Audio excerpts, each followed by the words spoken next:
Students, आज हम करेंगे इंट्रोडक्शन टू ट्रिग्नोमेट्री क्लास 10 में ट्रिग्नोमेट्री आती है तो बच्चे सोचते हैं ये साइन थीटा कोस थीटा कहाँ से आ गए। आज हम इसको बिल्कुल इजी वे में आपको समझाएंगे। ट्रिग्नोमेट्री कहाँ पे यूज़ होती है? यह होती है यूज़ राइट ट्रायंगल में, जहाँ पे एक एंगल 90 डिग्री का होता है, जिसको हम हिंदी में क्या बोलते हैं? समकोण त्रिभुज। समकोण त्रिभुज या राइट ट्रायंगल होती है, उसमें क्या होता है? एक एंगल हमारा 90 डिग्री का होता है और एक एंगल हमें दिया होता है। जो 90 डिग्री का एंगल होता है उसके सामने वाली साइड होती है जो बिल्कुल अपोजिट साइड, वो क्या होती है? हाइपोटेन्यूज, जिसको हिंदी में कहते हैं कर्ण। और जो हमें एंगल दिया होता है उसके और हाइपोटेन्यूज के साथ में लगता हुआ साइड कौन सी होती है? बेस, जिसको हिंदी में क्या बोलते हैं? आधार। और जो हमारी जो एंगल दिया हुआ है उसके अपोजिट साइड में ये हमारी हो गई परपेंडिकुलर, जिसको बोलते हैं लंब। अब आपने पढ़ा होगा पाइथागोरस थ्योरम, आप पढ़ते आए होंगे पिछली क्लासेस से। क्या होती है Pythagoras theorem? Hypotenuse square equal to perpendicular square plus base square. अब इस ट्रायंगल में देखो हाइपोटेन्यूज क्या है?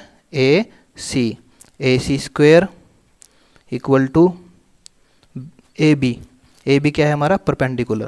Perpendicular A B square plus base square. Base क्या है? B C square. यह आपने पिछली क्लासेस में पढ़ा होगा, तो इसके बारे में ज़्यादा डिस्कस नहीं करते, ये आपको अच्छी तरह से आता होगा।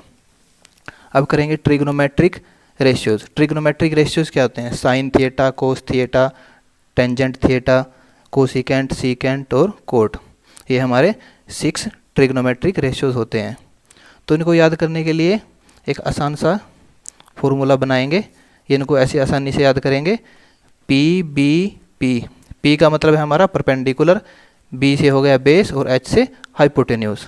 इसको याद करने के लिए ऐसे लिख सकते हैं, पंडित बत्री प्रसाद हर हर बोले। ये एक याद करने के लिए मेथड है। अब इसको कैसे करेंगे? ये हो गया हमारा sine cos tangent cosecant secant cotangent. अब साइन थीटा को कैसे लिखेंगे? थीटा क्या है हमारा? थीटा हमारा एंगल है जो हमें दिया हुआ है। साइन थीटा कैसे करेंगे? P divide by H. P क्या है हमारा? परपेंडिकुलर और एच क्या है? हाइपोटेन्यूज। तो साइन थीटा क्या हो गया? Perpendicular divide by hypotenuse. उसके बाद कोसाइन, जिसको हम लिखते हैं कोस थीटा। थीटा हमारा एंगल होता है। कोस क्या हो गया? Base divide by hypotenuse. इसी तरह से हमारा टेन क्या हो जाएगा? Tangent theta perpendicular divide by base. क्या हो जाएगा? Tangent theta perpendicular divide by base. अब आप देखोगे सेम उसी तरह से क्या था हमारा? पी बी हर बोले। अब हमारा टेंजेंट क्या हो गया था? Perpendicular divide by base. अब आ जाएगा हमारा कोसिकेंट यहाँ पे लिखा था हमने, कोसिकेंट थीटा। कोसिकेंट क्या हो जाएगा? बिल्कुल साइन का अपोजिट हो जाएगा। साइन में क्या था? परपेंडिकुलर और हाइपोटेन्यूज। इसमें क्या हो जाएगा? Hypotenuse divide by perpendicular. तो हाइपोटेन्यूज डिवाइड बाय परपेंडिकुलर, तो क्या हो गया? 1 बाय साइन थीटा, क्योंकि साइन थीटा का अपोजिट है। इसी तरह से सीकेंट थीटा क्या हो जाएगा? सीकेंट थीटा हो जाएगा कोस थीटा का opposite, hypotenuse divide by base. इसको लिख सकते हैं 1 by cos theta. Cot theta क्या हो जाएगा? कोट थीटा हो जाएगा टेन थीटा का opposite, base divide by perpendicular.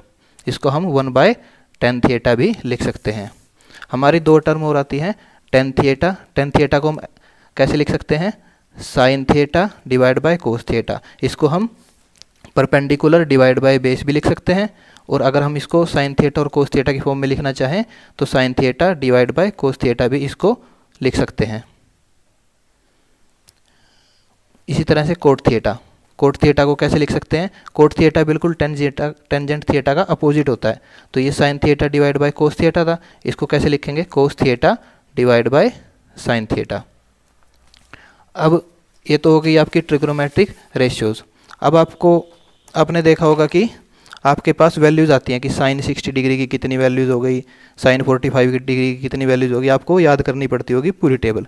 आइए अब वो टेबल हम बनाते हैं, उसको कैसे आसानी से ईजी मेथड से याद रख सकते हैं। इसको टेबल को बनाना याद करना बिल्कुल ईजी है।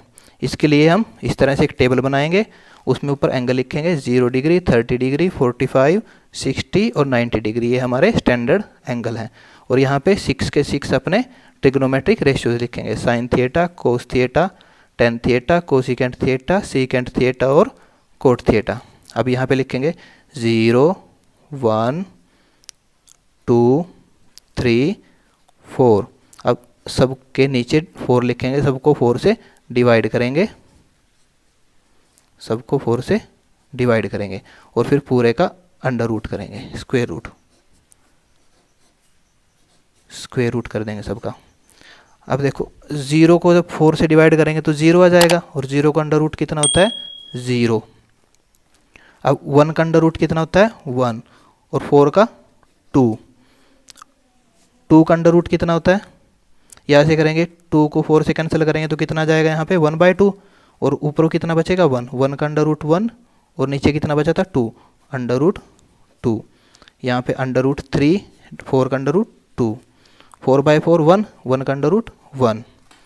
अब कोस के लिए क्या करेंगे, इसको रिवर्स कर देंगे, 1 को यहाँ पे लिखेंगे, उसके बाद अंडर रूट 3/2 को यहाँ पे लिखेंगे, उसके बाद 1/√2 को यहाँ लिखेंगे, और 1/2 यहाँ पे आ जाएगा, और 0 यहाँ पे आ जाएगा। आपने पढ़ा था कि टेंजेंट थिएटा क्या होता है, साइन थिएटा डिवाइड बाय कोस थिएटा।